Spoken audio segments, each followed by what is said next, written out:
The coronation of King Charles III has been widely covered this weekend as a historic day, but a Canadian group is highlighting the importance of remembering the impact of the British monarchy and what they call a shameful legacy. If you're going to get all hyped up about this coronation, also speak to the harm that this family has done and continues to benefit from and continues to ignore. Samantha Krishnapillai is the founder of On Canada Project, a group that says it aims to dismantle the status quo and champion change. We're still telling the whitewashed, maple washed, royal washed version of the events. British colonies were intentionally left in economic, political, and social destabilization. Because if you're so destabilized, you fight each other and you don't go, hey man, can I have my stuff back from the museum? Can I have reparations? I also think there's a lot of belief systems that have been shared with us.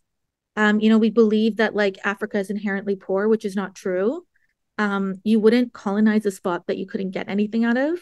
The belief that the impact of colonization is in the past, that's also not true. But should a monarch in 2023 be held responsible for previous wrongs? Even if you did not directly cause harm, if you are benefiting from it, you are complicit to it.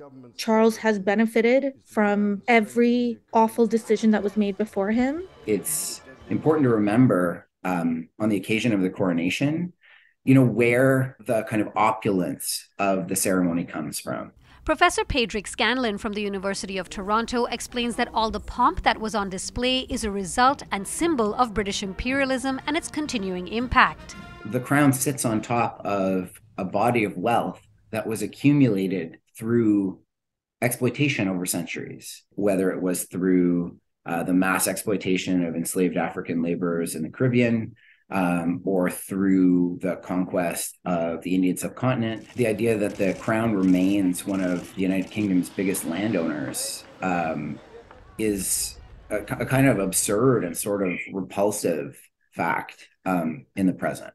He adds that conversations around the monarchy should also include Canada's relationship to British colonialism. Canada's continuing association with the crown ought to remind us that Canada, or at least settler Canada, is a legacy of the British Empire, and that the Canadian state has a share in the benefits that accrued through British colonialism and British imperialism. Coming back to the coronation itself, we need to acknowledge that by pledging loyalty and bending a knee to the British and that royal family, we're perpetuating white supremacy culture. I think it's okay to indulge in the gossip and looking at the fashion and all of that stuff, but to do so without a critical lens is a mistake. Dilshad Burman, City News.